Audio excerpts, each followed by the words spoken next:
สวัสดีครับเพิ่งคิดขึ้นได้นะครับหลังจากที่ป้ายลงไปบนหน้าแล้ว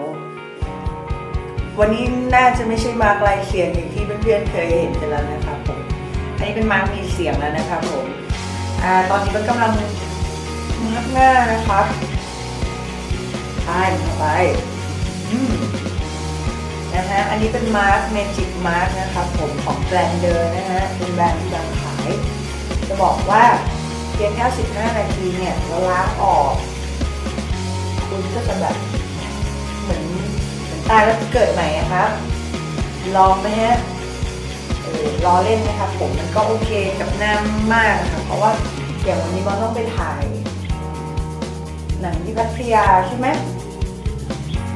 แล้วเราก็แบบอยากหน้าพร้อมๆอะไรเงี้ย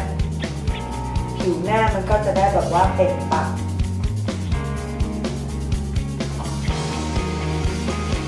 ตัวนี้นะครับ15 นาทีก็ล้างออกเท่านั้นนะครับผมเพื่อนๆก็ต้องนอนนะฮะมันชื่อว่าเมจิกมานะครับผมแล้วของแกนเดิมมันก็จะมีอย่างเพื่อนๆหลายคนเคยใช้เซ็ตหน้าใสกันใช่ไหมใช่วันนี้จะมาบอกในวิธีทาครีมของเซ็ตหน้าใสมันก็จะมีตัวสบู่ใช่ไหมเพื่อนๆก็ล้างหน้าก่อนด้วยสบู่แล้วก็ตามด้วยเซรั่มใช่ไหมขวดเขียวแล้วก็ตามด้วยตัวครีมชื่อว่าครีมนี่ฟูดเทียอันนี้ใช้ได้เช้าเย็นเลยแบบนี้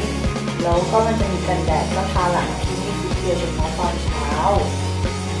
นะคะผมทาไม่ยากเลยแล้วก็หน้าใสด้วยแต่บางคนก็แบบคือสาเหตุที่บางเรื่องที่จะมาหาครีมเพราะว่า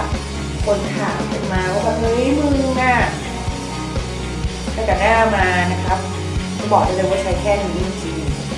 ๆสนุกดีนะฮะมาร์กหน้าวันนี้มีเสียงแล้วหลายๆคนแบบ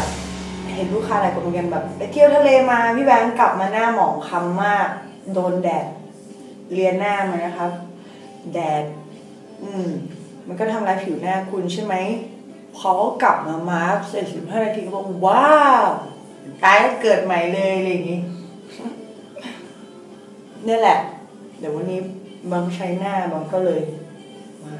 ดูตอแหลไหมฮะไม่หรอกเนอะใครๆเขาก็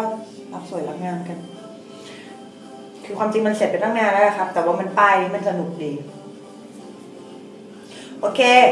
ก็ฝากไว้ด้วยแล้วกันนะครับผมกับ Magic Mark ของ Glander นะฮะยังไงก็เข้ามาคุยกันได้ทางไลน์นะครับผมglander_ts แล้วก็ glander_69 นะครับอาจจะสมๆไปมั่งนะครับสำหรับคลิปนี้นะครับเพิ่งตื่นจริงๆบ๊ายบาย